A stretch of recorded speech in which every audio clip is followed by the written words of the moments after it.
انت كويس؟ ما بتردش عليا ليه طيب؟ اتكلمنا كتير قبل كده وكل مرة بنتخانق على حاجات عبيطة. ده يا عم كنت جاي اكلمك. لو اتكلمنا اكتر من كده هنتخانق. طب وبمشي؟ خلاص يا عم خلاص اقعد. ماشي. بص يا اكسلانس، انا شايف ان من مصلحة الكل اننا نصوم عن الكلام في الشهر ده. قول لي ليه؟ ليه؟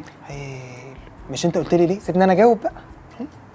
في الكام سنة اللي فاتوا دول ظهر جيل الاوفر سايز. مين دول؟ هم مواليد الالفينات بس كبروا شويه. وجودهم خلى الدنيا متوتره كده. كل واحد من دول بقى عنده الامكانيه ان هو يعمل اللي هو عايزه ويقول اللي هو عايزه في اي وقت. وده حول كل العلاقات في رمضان من الود والمحبه لموسم خناقات ما يعلم به الا ربنا. كل واحد في جيبه موبايل بقى قادر يقول رايه ويشتم في راي غيره. فهنتخانق بقى على اي حاجه. هنتخانق على الاكل، على الخروجات، على العزومات، على المسلسلات. ومش بس كده، احنا هنخترع خناقات بقى ما كانتش موجوده اصلا. بقى انت بتقول على السمبوسه سمبوسك تبقى فلاح. انت بتتسحر بزبادي فراوله بدل الزبادي البلدي تبقى فرفور. طب بتقول سمبوسك وبتتسحر بزبادي فراوله تبقى فلاح فرفور. ايوه كده يا عم، خليك معايا على الخط، صح معايا. فين ايام زمن الخناقات الجميل، خناقات الاهالي دي بتاعت اول يوم فطار عند امي ولا امك. خناقات بجد يا تتحل يا نتطلق، ملهاش حاجه تانية. لكن خناقات الايام دي هي اخرها دبل بلوك على حاجه ما تستاهلش اساسا يعني. وعشان كده اكسلانس قررت ان انا هقلل كلام الشهر ده. زي ما بنصوم رمضان هنصوم عن الكلام.